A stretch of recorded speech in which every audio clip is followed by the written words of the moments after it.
जय श्री राम दोस्तों, स्वागत है आप सभी का सनातन धर्म यात्रा में। दोस्तों, आज के वीडियो में हम बात करने वाले हैं भगवान गौतम बुद्ध के एक ऐसे शिष्य के बारे में जो सिर्फ आसमान में उड़ता ही नहीं था, अपितु आसमान में खड़ा होता था, बैठता था, लेटता था, धुआं छोड़ता था और गुलाटियां भी मारता था। साथियों, अक्सर ये नवबौद्ध खीरजानी और स्वघोषित वैज्ञानिक सनातन धर्मियों के ऊपर ये प्रश्न चिन्ह उठाते हैं कि भगवान हनुमान कैसे उड़े। वो विज्ञान के खिलाफ बताते हैं और ये कहते हैं कि सनातन धर्म में सिर्फ पाखंड ही पाखंड है। तो आइए देखते हैं कि भगवान गौतम बुद्ध के शिष्यों ने कौन कौन से वैज्ञानिक चमत्कार किए हैं। तो दोस्तों, ये प्रकरण मैं ले रहा हूँ विनय पिटक के महावज्ञ से और इसमें 5वीं गाथा है चर्म स्कंधक, जिसमें है जूते बनाने का नियम, यानी जूते संबंधी नियम। इसमें गाथा आती है स्वर्ण कोटि विंश की प्रवज्ञा। इसमें लिखा है, उस समय बुद्ध भगवान राजगृह में गृद्धकूट पर्वत पर विहार करते थे। उस समय मगधराज सैन्य बिंबिसार 80,000 गांवों का स्वामी हो राज्य करता था। उस समय चंपा में स्वर्ण कोटिवीस यानी 20 करोड़ का धनी नामक सुकुमार श्रेष्ठपुत्र रहता था। उसके पैर के तलवों में रोए उगे थे। तब मगधराज सैन्य बिंबिसार ने उन 80,000 गांव के मुखिया को किसी काम के लिए जमा कर स्वर्ण कोटिविंश के पास दूत भेजा। स्वर्ण का आगमन चाहता हूँ। तब स्वर्ण कोटिविंश के माता पिता स्वर्ण से ये कहा, तात स्वर्ण, राजा तेरे पैरों को देखना चाहता है। सो तात स्वर्ण, तू राजा की ओर पैर न फैलाना, राजा के सामने पालथी मारकर बैठना। पलथी मारकर बैठने पर राजा तेरे पैरों को देख लेगा। तब स्वर्ण कोटिविंश के लिए पालकी लाई गई। स्वर्ण कोटिविंश जहाँ मगधराज सैन्य बिंबिसार था वहाँ गया।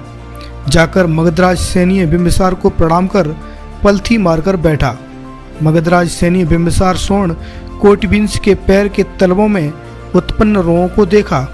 तब मगधराज सैन्य बिंबिसार ने उन 80,000 गांव के मुखियों को इस जन्म के हित की बात का उपदेश कर प्रेरित किया, भंते, मैंने तुम्हें इस जन्म के हित की बात के लिए उपदेश किया, जाओ उन भगवान की सेवा में। वह भगवान तुम्हें जन्मांतर के हित की बात के लिए उपदेश करेंगे। तब वह 80,000 गांव के मुखिया जहां गृद्धकूट पर्वत था वहां गए। उस समय आयुष्मान स्वागत भगवान के उपासक यानी निरंतर सेवक थे। तब उन 80,000 गांव के मुखियों ने आयुष्मान स्वागत के पास जाकर यह पूछा, भंते, ये 80,000 गांव के मुखिया भगवान के दर्शन को यहाँ आए हैं। अच्छा हो भंते, हम भगवान का दर्शन पाएं। तो तुम आयुष्मानो मुहूर्त भर यहीं रुको जब तक कि मैं भगवान से निवेदन करूं। तब आयुष्मान स्वागत ने उन 80,000 गांव के मुखियों के सामने देखते देखते पटिया यानी अर्धचंद्र पाषाण में डूबकर अंतर्धान हो गए। भगवान के सामने प्रकट हो यह कहा, बनते, ये 80,000 गांव के मुखिया भगवान के दर्शन को यहाँ आए हैं। सो अब जिसका भगवान काल में समझें वैसा करें। तो स्वागत बिहार की छाया में आसन बिछा, ऐसा गौतम बुद्ध ने कहा। तो स्वागत बोला, अच्छा भंते, और कहकर आयुष्मान स्वागत ने भगवान को उत्तर दे चौकीले भगवान के सामने अंतर्धान हो उन 80,000 गांव के देखते देखते सामने पटिया से प्रकट होकर बिहार की छाया में आसन बिछाया। तो यहाँ पर देख रहे हैं साथियों आप कि ये कोई पटिया है चंद्र आकार की, उसमें ये घुस के गायब भी हो जाते हैं और फिर वहीं से प्रकट भी हो जाते हैं जो आयुष्मान स्वागत है। चलिए आगे बढ़ते हैं। तब भगवान बिहार यानी रहने की कोठरी से निकलकर बिहार की छाया में बिछे आसन पर बैठे। तब वह 80,000 गांव के मुखिया जहां भगवान थे वहां गए। जाकर भगवान को अभिवादन कर एक ओर बैठे। तब वह 80,000 गांव के मुखिया आयुष्मान स्वागत की ओर ही निहारते थे, भगवान की ओर नहीं। तब भगवान ने उन 80,000 गांव के मुखियों के मन की बात को जानकर आयुष्मान स्वागत को संबोधित किया।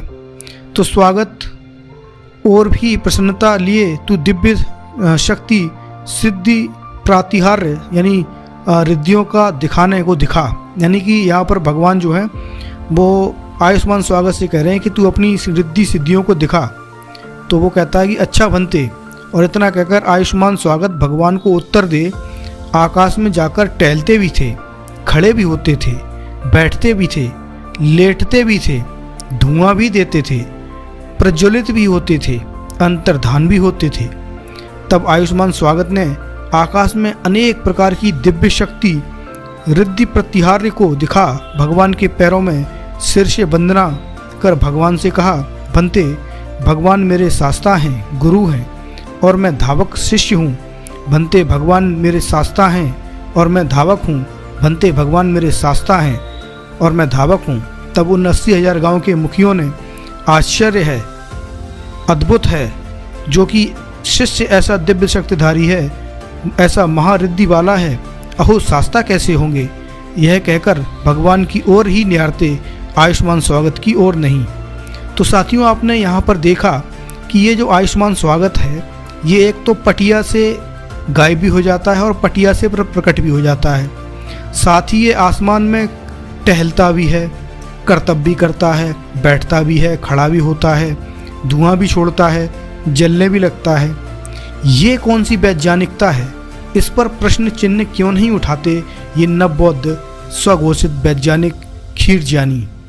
तो दोस्तों, इस विषय पर आप क्या कहना चाहेंगे? कृपया अपनी राय कमेंट बॉक्स में अवश्य दें। बने रहिए सनातन धर्म यात्रा के साथ और लेते रहिए रोचक एवं धार्मिक जानकारियाँ प्रमाणों के साथ। धन्यवाद। जय श्री राम।